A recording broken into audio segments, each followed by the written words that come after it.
Hi friends, అందరూ ఎలా ఉన్నారు? మీరందరూ బాగుండాలని మనస్ఫూర్తిగా కోరుకుంటున్నాం. అయితే మన వీడియో కనుక నచ్చినట్టయితే మీరు వెళ్ళే ముందు ఒక చిన్న లైక్ చేయండి, అలాగనే షేర్ చేయండి.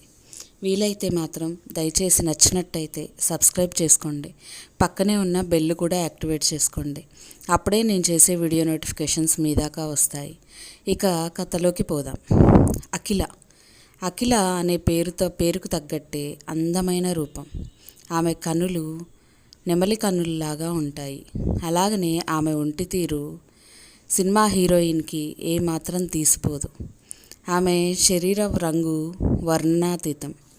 అంత అందమైన అమ్మాయి ఎవరు చూసినా కానీ ఈ అమ్మాయి మన ఇంట్లో ఒకరుగా ఉంటే బాగుంటుంది అనే ఫీలింగ్ అందరికీ వస్తుంది. చుట్టూ చూసే వాళ్ళందరూ కూడా అఖిల ఎక్కడికి పోయినా అఖిల వైపే చూస్తూ ఉంటారు. అంతలా కళ్ళు తిప్పుకోలేని అందం. అంతలా ఉన్న అఖిల ఎప్పుడు బాధపడుతూ ఉండేది ఒక చిన్న విషయంలో. ఆ విషయం గురించి అఖిలకు మాత్రమే తెలుసు. చిన్నతనం నుంచి తను ఒంటరి, తనకెవ్వరూ లేరు అనే ఫీలింగ్లో ఉండేది. ఎందుకంటే తన తల్లి తన చిన్నప్పుడే చనిపోతుంది. తన తండ్రి ఒక సవతి తల్లిని తీసుకొచ్చి ఇంట్లో ఉంచుతాడు. ఆ సవతి తల్లి అఖిలని ఎప్పుడూ హింసిస్తూ, తిడుతూ, కొడుతూ ఉండేది. అలా హింసను చూస్తూనే పెరిగిందే అఖిల. అంత ఇబ్బందుల్లో కూడా అఖిల మాత్రం ఎప్పుడూ నవ్వుతూ కనిపించేది. కానీ తనకు మాత్రం ఎవ్వరూ లేరు అనే ఫీలింగ్ బాగా ఉండేది. ఇటు స్నేహితులు కూడా, తమ పక్కనున్న తోటి స్నేహితురాళ్ళు కూడా తను అందంగా ఉందని, అందరూ తన వైపే ఆకర్షితులవుతున్నారని తనని పక్కన పెట్టేసేవారు. నువ్వు మా పక్కన రావద్దు, నువ్వు వస్తే అందరూ నీ వైపే చూస్తున్నారు, మమ్మల్ని ఎవరూ పట్టించుకోవట్లేరు అని అఖిలను దూరం పెట్టేవారు. అటు చూస్తే మగవారు తన అందం కోసం ఆరాటపడేవారే కానీ తన మనసును అర్థం చేసుకునేవారు కారు. ఇక ఇలాంటి పరిస్థితుల్లో తన సవతి తల్లి తనకి ఒక సంబంధాన్ని చూసి పెట్టింది. ఆ సంబంధం చేసుకోవాలి, ఎందుకంటే అవతల ఉన్న ఒకతను ముసలతను.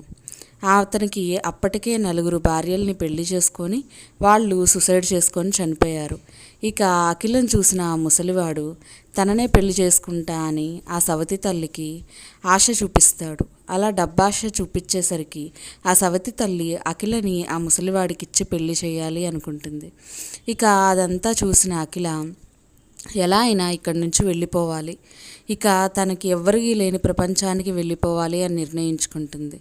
అయితే పెళ్లి చూపుల్లో భాగంగా ఎప్పుడైనా పెళ్ళికొడుకు పెళ్లి కూతురింటికి వస్తారు. కానీ అతను ముసలివాడు కావడంతో అఖిలను తీసుకొని అఖిల తల్లిదండ్రుల్ని వాళ్ళ ఇంటికి రమ్మన్నాడు. ఇక వీళ్ళది నిరుపేద కుటుంబం కాబట్టి వీళ్ళు ట్రైన్లో బుక్ చేసుకొని ట్రైన్లో వెళ్ళడం జరిగింది. ఇక అక్కడ అఖిల అందరూ నిద్రపోతున్న సమయంలో తను తన బోగీలో ఉన్న డోర్ దగ్గరికి వెళ్ళి డోర్ మీద ఒక తన ఫోన్ నెంబర్ రాసి కింద ఒక మెసేజ్ రూపంలో రాస్తుంది.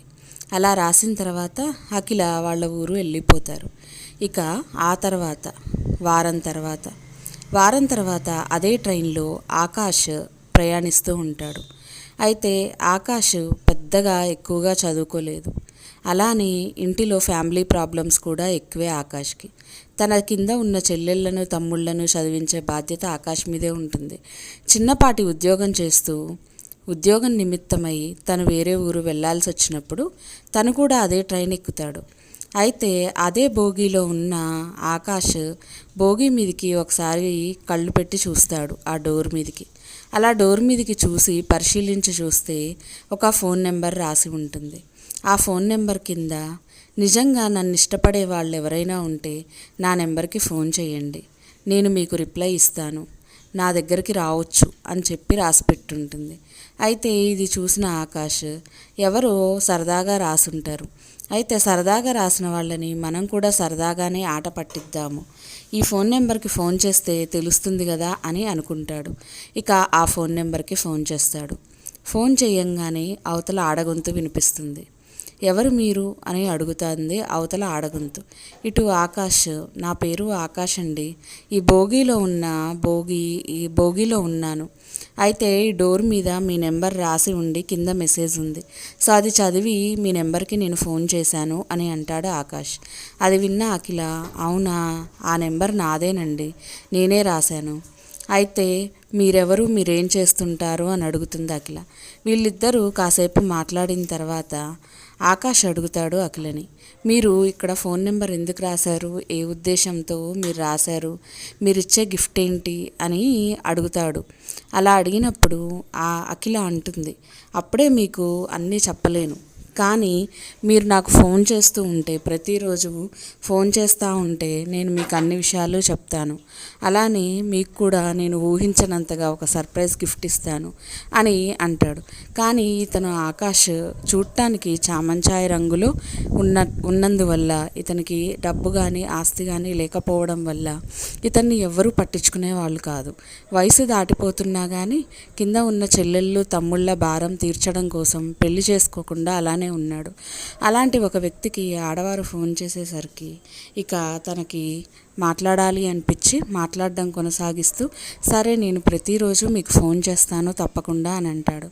ఇక వాళ్ళిద్దరి సంభాషణ అలానే కొనసాగుతుంది. మరుసటి రోజు కూడా ఫోన్ చేసి మాట్లాడుకుంటారు. ఇక అలాగా ఒక నెల రోజుల సమయం అయితే ఫోన్ కాల్స్లోనే అలాగ మాట్లాడుకుంటూ ఉంటారు. అలా మాటల్లో వాళ్ళిద్దరికీ ఒకేలాగా అనిపిస్తూ ఉంటుంది. ఇక ఆకాష్ అడుగుతాడు అఖిలని, నేను మీ ఊరు రావచ్చా, మిమ్మల్ని చూడొచ్చా, మీరంటే నాకు ఇష్టం అని చెప్పేస్తాడు. దానికి అఖిల, మీరు నిజంగానే నన్ను మనస్ఫూర్తిగా ఇష్టపడుతున్నారా? ఇష్టపడితే మాత్రం నేను మళ్ళీ మిమ్మల్ని వదలను, మీరు నన్ను వదిలించుకోలేరు, నిజంగా ఆలోచించి చెప్పండి అని చెప్తాడు. దానికి, మీరెవరో నాకు తెలియదు, మీ మొహాన్ని కూడా నేను చూడలేదు, కానీ మీ మాట తీరుని బట్టి మీరు నాకు చాలా నచ్చారు. ఇక నేనైతే మిమ్మల్ని వదలను, మీరు నన్ను వదిలినా నేను మిమ్మల్ని వదలను అని చెప్తాడు ఆకాష్. దానికి అఖిల సంతోషించి, సరే చెప్తానులేండి అని ఫోన్ పెట్టేస్తుంది. ఇక అలా పెట్టేసిన తర్వాత వారం రోజులైనా కానీ అఖిల ఫోన్ చెయ్యదు ఆకాష్కి. అలానే ఆకాష్ కూడా అఖిల చెయ్యట్లేదు ఏంటి అని ఆలోచిస్తూ ఇక తిండి నిద్రపోక ఫోన్ ఎంక్వైరీకి సంబంధించిన డిపార్ట్మెంట్కి వెళ్ళి అఖిల ఫోన్ నెంబర్ చెప్పి, ఈ నెంబర్ మీద రిజిస్టర్ అయి ఉన్న అడ్రస్ నాకు ఇవ్వండి అని చెప్పి అలా అఖిల ఉన్న అడ్రస్ తనే తీసుకుంటాడు. ఇక అప్పుడు అనుకుంటాడు మనసులో, ఇక నా అఖిలను చూడబోతున్నాను, తను ఇప్పుడు నా నుంచి ఎలా తప్పించుకుంటుందో నేను చూస్తాను. ఆ రోజు సరే అని నాకు అడ్రస్ డీటెయిల్స్ ఏమీ ఇవ్వకుండా ఫోన్ పెట్టేసింది. తిరిగి ఫోన్ చేస్తే ఫోన్ ఎత్తడం లేదు అని అనుకుంటాడు. ఇంకా సరే అని అఖిల అడ్రస్ తెలుసుకున్న తర్వాత మరుసటి రోజు ఉదయాన్నే బ్యాగ్ సర్దుకొని అఖిల ఉన్న ఊరికి ప్రయాణం అవుతాడు. అలా ప్రయాణం అయ్యి దాదాపు 100 కిలోమీటర్ల వరకు ప్రయాణం చేసి అఖిల ఉన్న ఊరికి వస్తాడు. అక్కడ అఖిల తండ్రి పేరు మీద ఆ ఫోన్ నెంబర్ రిజిస్టర్ అయి ఉండడం వల్ల ఇక అతని పేరు అడుగుతూ ఊరి లోపలికైతే వెళ్తాడు. అలా అక్కడికి వెళ్ళి అఖిల సవతి తల్లిని చూస్తాడు. ఆమె దగ్గరికి వెళ్ళి ఈ పలానా వ్యక్తి పేరు అడిగి, ఈ పేరు గల వాళ్ళు ఎక్కడుంటారు అని అడుగుతారు. దానికి ఆమె ఒకేసారి పెద్ద గొంతు వేసుకొని, ఏంటి నా భర్త పేరు నా దగ్గరకే తీసుకొచ్చి చెప్పి అడ్రస్ అడుగుతావా, నువ్వెవరు అసలు, నువ్వెందుకు వచ్చావు అని తిరగబడుతుంది. గొడవ పెట్టుకుంటూ ఉంది. ఇక ఆకాష్కి చెప్పే సమయం కూడా ఇవ్వలేదు. ఈలోపు లోపల నుంచి అఖిల తండ్రి పరిగెత్తుకుంటూ వచ్చి, ఆగు, నేను కనుక్కుంటాను, నువ్వు నన్నే వెతుక్కుంటూ వచ్చావా, ఎందుకు నన్ను వెతుక్కుంటూ వచ్చావు అని అడుగుతాడు. అయితే దానికి ఆకాష్, లేదండి, నేను మిమ్మల్నే వెతుక్కుంటూ వచ్చాను, ఇలాగా మీ కూతురు మాకు పరిచయం అయ్యింది, తనంటే నేను ఇష్టపడుతున్నాను, నన్ను కూడా తను ఇష్టపడుతుంది, దయచేసి మిమ్మల్ని అడిగి పెళ్లి చేసుకుందామని వచ్చాను, ఇక కొంచెం అఖిలను పిలవండి, నేను మాట్లాడాలి అని చెప్తాడు. దానికి అఖిల తండ్రి ఒకేసారి ఏడుస్తూ ఉంటాడు. ఆ సవతి తల్లి మాత్రం కోపంగా రుసరుసలాడుతూ పళ్ళు నురుముకుంటూ అతనికి వెళ్ళే చూస్తూ ఉంటుంది. అతనేమో తండ్రి ఏమో ఏడుస్తూ ఉంటాడు. దానికి ఆకాష్ ఆ తండ్రి దగ్గరికి వెళ్ళి, ఏమైందండి, మీరు ఎందుకు ఏడుస్తున్నారు, అఖిలను పిలవండి, నేను మాట్లాడతానని చెప్పాను కదా, పిలవండి అని చెప్పేసి అంటాడు. దానికి ఒకేసారి ఇంకా ఎక్కువగా ఏడుస్తూ గుండె పగిలేలా అలసట తీరేలాగా ఏడుస్తూ ఉంటాడు. అప్పుడు ఆకాష్ ఆ సవతి తల్లిని పట్టుకొని, ఎందుకండి మీ ఆయన అలా ఏడుస్తున్నాడు, నేను అడిగింది వేరే వాళ్ళని కాదు కదా, మీ కూతుర్నే అడిగాను కదా, ఎందుకు అలా ఏడుస్తున్నాడు అంటే ఆమె రుసరసలాడుతూ, ఇంకెక్కడ అఖిల, ఎక్కడికి పోయిందో మాకు తెలియదు, పోయి ఆ ట్రైన్ పట్టాల మీద నుంచి దూకింది కదా, ఆ ట్రైన్ పట్టాలని పోయి అడుగు, ఎక్కడుందో చెప్తుంది అని అంటే దానికి ఒక్కసారిగా ఆకాష్ ఉలిక్కి పడతాడు. అదేంటి, తనకేమైంది, తనకేమైంది, అందుకేనా అఖిల వారం నుంచి నాకు ఫోన్ చేయట్లేదు అని అంటాడు ఆకాష్. అలా అనేసరికి ఆమె ఆశ్చర్యపోయి కళ్ళు పెద్దవి చేసి, ఏంటి వారం నుంచి ఫోన్ చేయట్లేదా? అసలు ఆమె వారానికి ముందు కూడా ఎప్పుడు ఫోన్ చేసేది? దాదాపు ఆమె చనిపోయి నెల రోజులు అవుతుంది. నీకు వారం రోజుల ముందు దాకా ఎలా ఫోన్ చేస్తుంది? నువ్వు పిచ్చోడువా? మా ఇంటికి మాకు పిచ్చెక్కించడానికి వచ్చావా? అసలే అది చచ్చిపోయిందని ఈయన తాగుడు మొదలుపెట్టి నన్ను విసిగిస్తున్నాడు. ఇక నువ్వు కొత్తగా దాపురించావా మా ఇంటికి? అఖిల లేదు, ఎవరూ లేరు, వెళ్ళిపో ఇక్కడి నుంచి అని రుసరుసలాడుతుంది. దానికి ఆకాష్కి ఏమీ అర్థం కాక ఆలోచిస్తూ ముందుకు వస్తుంటాడు. ఇక అఖిల చుట్టుపక్కల ఇళ్ళ వాళ్ళు కూడా వచ్చి ఏమైంది బాబు అని అడిగితే ఇలా అఖిల కోసం వచ్చాను అని చెప్తాడు. దానికి వాళ్ళందరూ కూడా బాధపడుతూ ఆ అమ్మాయి చాలా మంచి అమ్మాయి, కానీ తను చనిపోయింది, ఇష్టం లేని పెళ్లి చేస్తున్నారని చెప్పి తను ఆ రోజు ఏ రోజైతే పెళ్ళికొడుకుని చూద్దామని వాళ్ళందరూ ట్రైన్లో వెళ్తున్నారో అదే రోజు ట్రైన్ పట్టాల మీదకి దూకి చనిపోయింది. తను ఇప్పుడు లేదు. తన శ్రాద్ధ కర్మలు అన్నీ కూడా పూర్తయ్యాయి. ఇక మీరెవరో కానీ మాకు తెలియదు, కానీ ఇన్ని రోజులకి అఖిలను వెతుక్కుంటూ ఒకళ్ళైతే వచ్చారు అని చెప్పి వాళ్ళు వెళ్ళిపోతారు. అయితే ఆకాష్ తల మీద ఒకేసారి పిడుగు పడినట్టు అనిపించింది. అయితే ఈ నెల రోజుల నుంచి నాతో మాట్లాడుతున్న వాళ్ళు ఎవరు? నాతో మాట్లాడుతుంది అఖిల కాకపోతే ఇంకెవరు? ఎందుకు నాతో మాట్లాడుతున్నారు? ఎప్పుడైతే నాకు ఇష్టం అని చెప్పానో అప్పటి నుంచి నాకెందుకు ఫోన్ చేయట్లేరు అని రకరకాల ప్రశ్నలతోటి వెళ్ళిపోతూ ఉంటాడు. తిరిగి మళ్ళీ ఏ ట్రైన్లో అయితే నెంబర్ చూశాడో ఆ ట్రైనే ఎక్కుతాడు మళ్ళీ. అలాగా ట్రైన్ ఎక్కి అక్కడ కూర్చొని ఆ బోగీలో అదే బోగీలోకి వెళ్ళి ఆ డోర్ని చూస్తూ నిలబడిపోతాడు ఆశ్చర్యంగా. ఏమైంది అఖిలకి? అసలు నాతో మాట్లాడింది ఎవరు అని. ఈలోపు ఏ నెంబర్కైతే అతను ఫోన్ చేశాడో మళ్ళీ అదే నెంబర్ నుంచి ఫోన్ కాల్ వస్తుంది. ఈసారి మాట్లాడుతుంది ఎవరో కనుక్కోవాలి. అయితే వేరే ఆమె మాట్లాడుతూ అఖిలను చూపించిందా, అఖిలను కలిసేలా చేస్తుందా అని చెప్పి ఆలోచించి ఫోన్ లిఫ్ట్ చేస్తాడు. లిఫ్ట్ చేస్తే అవతల అఖిల ఒకేసారి నవ్వుతూ ఉంటుంది. ఎవరండి మీరు? అఖిల పేరు చెప్పి నన్ను ఎందుకు మోసం చేశారు? మీరు ఇన్ని రోజులు మాట్లాడుతున్న వాళ్ళు ఎవరు మీరు అని చెప్పేసి అంటూ ఉంటాడు. అవతల నుంచి అదే అఖిల గొంతుతోటి, ఏంటి నేనంటే అప్పుడే మర్చిపోయావా? నేనంటే ఇష్టం లేదా? నేనంటే ఇష్టమని చెప్పావు. వారం రోజులు నేను ఫోన్ చేయకపోయేసరికి నువ్వు నన్నే మర్చిపోయావా అని అంటూ ఉంటుంది అఖిల. అలా అంటూ ఉండేసరికి నేను మీ ఇంటికే వచ్చాను నీకు తెలియకుండా, కానీ నువ్వు ఇక్కడ లేకుండా నువ్వు చనిపోయావని చెప్తున్నారు అందరూ. కానీ నువ్వు మరి నాతోటి ఎలా మాట్లాడుతున్నావు? అంటే ఎవరివో నువ్వు అఖిల పేరు చెప్పి కావాలని నన్ను ఫూల్ చేశావు అని అంటూ ఉంటాడు. దానికి అఖిల, నేనెవరో నీకు తెలీదా? నీ అఖిలనే నేను. కానీ నేను నీకు చూపించనా? నేను ఎక్కడున్నానో చెప్పనా? ఇప్పుడు నీ ముందుకొచ్చి నిన్ను పట్టుకుంటాను చూడు, అప్పుడైనా నన్ను నమ్ముతావా అని అంటూ ఒకేసారి నవ్వుతూ ఉంటుంది. అలా ఆకాష్కి ఏం చెప్పాలో అర్థం కాక భోగి దగ్గర తలుపు తీసి అలానే బయటికి చూస్తూ ఉంటాడు. ఎక్కడుంది? నువ్వెక్కడున్నావు? నా ముందుకు వచ్చానని అన్నావు. ట్రైన్ కూడా ఆగిలేదు, చాలా ఫాస్ట్గా కదులుతూ ముందుకు పోతూ ఉంది. ట్రైన్ లోపల ఎక్కువ మంది లేరు, కానీ నువ్వు నా ముందుకు ఎలా వస్తావు? ఎలా మాట్లాడుతున్నావు? ఇంకా నన్ను ఫూల్ని చేస్తున్నావు అని అంటూ ఉంటాడు. ఈలోపు ఆకాష్ కాల్ని గట్టిగా కాలుతో ఎవరో పట్టుకొని బయటికి లాగుతున్నట్టుగా ఉంటుంది. అలా బయటికి లాగుతూ ఉండేసరికి అదే భోగికున్న తలుపుని గట్టిగా పట్టుకొని వేలాడుతూ ఉంటాడు ఆకాష్. ఇదేంటి, నన్ను ట్రైన్లోంచి బయటికి ఎవరో లాగేస్తున్నారు, నేను కింద పడిపోతున్నాను, ఎక్కడికి పోతున్నాను, నన్ను ఎవరు లాగుతున్నారు అని బలవంతంగా తను పట్టుకున్న ట్రైన్ నుంచి తల కిందికి ఉంచి చూస్తాడు ఆకాష్. అలా కిందికి ఉంచి చూసినా కానీ అతని కాల్ని ఎవరూ పట్టుకొని ఉండరు, కానీ అతని కాల్ని మాత్రం బలంగా లాగుతూ ఉంటారు. కానీ అక్కడ ఎవ్వరూ కూడా కనిపించకుండా అలానే లాగుతూ ఉంటారు. ఇక అతి కష్టం మీద ఆకాష్ ఆ గాలి వేగాన్ని కూడా తట్టుకొని తన 2 చేతుల సపోర్ట్ తోటి బలం తెచ్చుకొని గట్టిగా మళ్ళీ భోగి లోపలికి వెళ్ళిపోతాడు.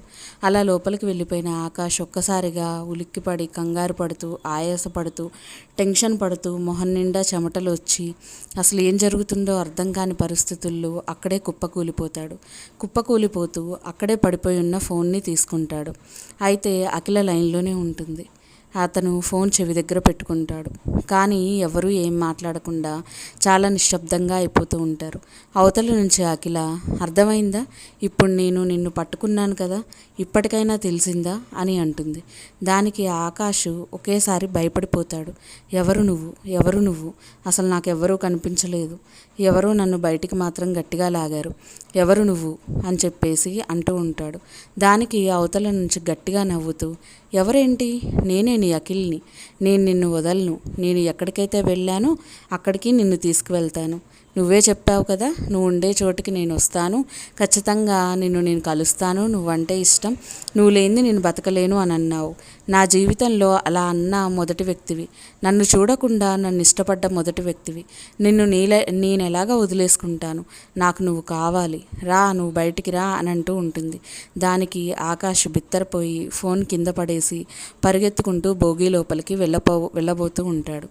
ఈలోపు వెనక నుంచి ఎవరు తన చొక్కా పట్టుకొని వెనక్కి గట్టిగా లాగినట్టు ఒక్కసారి గాల్లో తేలి వెనక్కి వచ్చేస్తాడు. మళ్ళీ మొదటిసారి లాగానే ట్రైన్ దగ్గరికి ఆ బోగి బయటికి విసిరేసినట్టుగా విసిరేస్తారు.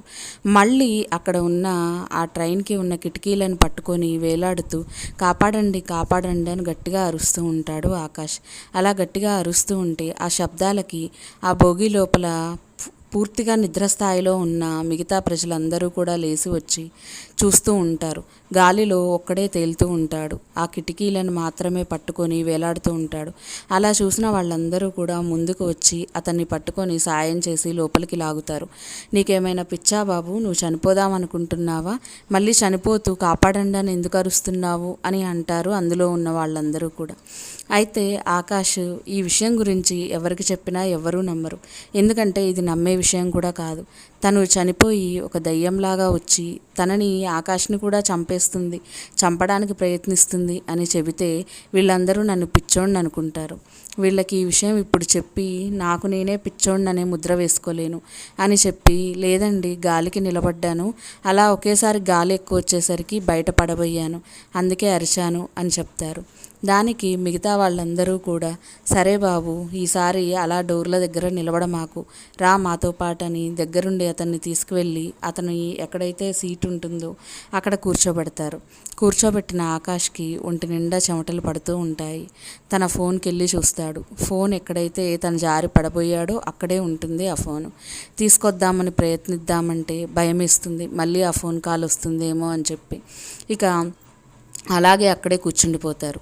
ఈలోపు ఒక పెద్ద ఆయన తన ఫోన్ తీసుకొని, నీ ఫోన్ అక్కడే ఉంది బాబు, తీసుకొని వస్తాగు అని వెళ్తుంటే, వద్దండి నాకు ఆ ఫోన్ వద్దు, నాకు ఆ ఫోను దగ్గరుంటే నాకు ఇంకా టెన్షన్ వస్తుంది, మీరు అక్కడే వదిలేయండి, నేను తర్వాత తీసుకుంటాను అని చెప్తాడు. అలాగే చెప్పేసరికి ముసలాయన సరే అని అతనికి వెళ్ళి చూస్తూ, సరే పడుకో బాబు అంటాడు. మిగతా వాళ్ళందరూ పడుకుంటారు. కానీ ఆకాష్కి మాత్రం నిద్ర పట్టకపోగా ఆ ఫోన్కి వెళ్ళి అలానే చూస్తూ ఉంటాడు. మళ్ళీ ఇందాకట్లాగా లేచి ఎవరైనా గాల్లో తనని తీసుకెళ్తారేమోనని భయంతో పూర్తిగా శాలువ కప్పుకొని చూస్తూ ఉంటాడు. ఇక తెల్లారవుతుంది. అందరూ లేచి దిగాల్సిన ప్లేస్ వస్తుంది. ఇక తన ఫోన్ చూస్తే అక్కడే ఉంటుంది. ఆ ఫోన్ తీసుకొని మళ్ళీ చెవి దగ్గర పెట్టుకుంటాడు. ఈలోపు అఖిల నవ్వుతూ, ఏంటి వదిలేశాను అనుకుంటున్నావా, నేను నిన్ను వదలను, నువ్వు నాకే కావాలి, రా, నువ్వు బయటికి రా అంటూ ఉంటుంది. ఇది విన్నాక ఇంకా ఆకాష్ భయపడిపోయి ఆ ఫోన్ని బయటికి విసిరేస్తాడు. అది భోగి కింద పడిపోయి ఆ ఫోన్ పగిలిపోతుంది. అలా పగిలిన తర్వాత తను దిగాల్సిన స్టేషన్లో దిగిపోయి అలా తన ఇంటికి వెళ్ళిపోతాడు. వెళ్ళిపోయిన తర్వాత మళ్ళీ ఏదన్నా ఫోన్ వస్తుందేమో అని ఒక వారం పాటు విపరీతంగా కంగారు పడతాడు. కానీ తనకి మళ్ళీ అలాంటి ఫోన్ కాల్స్ కానీ అలాంటి మెసేజ్లు కానీ ఏవీ రావు. ఎందుకంటే తను నెంబర్తో పాటు తన సిమ్ కూడా అక్కడ పడిపోయింది కాబట్టి. ఇక ఏ నెంబరు తనకు తెలియదు కాబట్టి తన నుంచి ఎటువంటి ఫోన్ రాదు. కానీ ఆకాష్కి ఈ భయం తగ్గేసరికి దాదాపు సంవత్సరం పడుతుంది. సంవత్సరం తర్వాత మళ్ళీ మామూలు అయిపోతాడు. ఇక తను అనుకుంటాడు, ఎప్పుడూ కూడా తనకు తెలియని ఫోన్ నెంబర్లకు ఫోన్ చేసి ఇలాంటి ఇబ్బందులు పడకూడదు, అలానే ఎవరో తెలియకుండా అసలే మాట్లాడకూడదు అని నిర్ణయించుకుంటాడు. ఇక అఖిల జీవితంలో మొదటగా పరిచయమైన ఆకాష్ని అలాగనే ఆలోచిస్తూ తను అలానే ఉండిపోతుంది ఆత్మరూపంలో ఆ ట్రైన్ చుట్టూ. ఇక ఆకాష్ ఎప్పటికీ ఆ ట్రైన్ ఎక్కడు, ఆకాష్ ఎప్పటికీ అక్కడికి రాడు అని మాత్రం తెలియదు అఖిలకి. ఎప్పుడైనా వస్తాడేమో, తనని చంపేసి తనతో పాటు తీసుకెళ్లాలని ఎదురు చూస్తూ ఉంటుంది అఖిల. ఇక వీళ్ళిద్దరి ప్రయాణం ఇలా ముందుకు సాగుతూనే ఉంటుంది. మన స్టోరీ కనుక మీ అందరికీ నచ్చినట్టయితే ప్లీజ్ లైక్ చేయండి, షేర్ చేయండి, అలాగని సబ్స్క్రైబ్ చేసుకొని పక్కనే ఉన్న బెల్ కూడా యాక్టివేట్ చేసుకోండి. అప్పుడే నేను చేసే వీడియో నోటిఫికేషన్స్ అన్నీ కూడా మీ దాకా వస్తాయి. Thank you so much for watching అండి. మళ్ళీ ఇలాంటి మరెన్నో మంచి మంచి వీడియోస్తో మీ ముందుకు వస్తాను. దయచేసి ప్లీజ్ నచ్చితేనే సబ్స్క్రైబ్ అయితే చేయండి. ఇది నా వైపు నుంచి నేను అడిగే ఒక చిన్న రిక్వెస్ట్ మాత్రమే.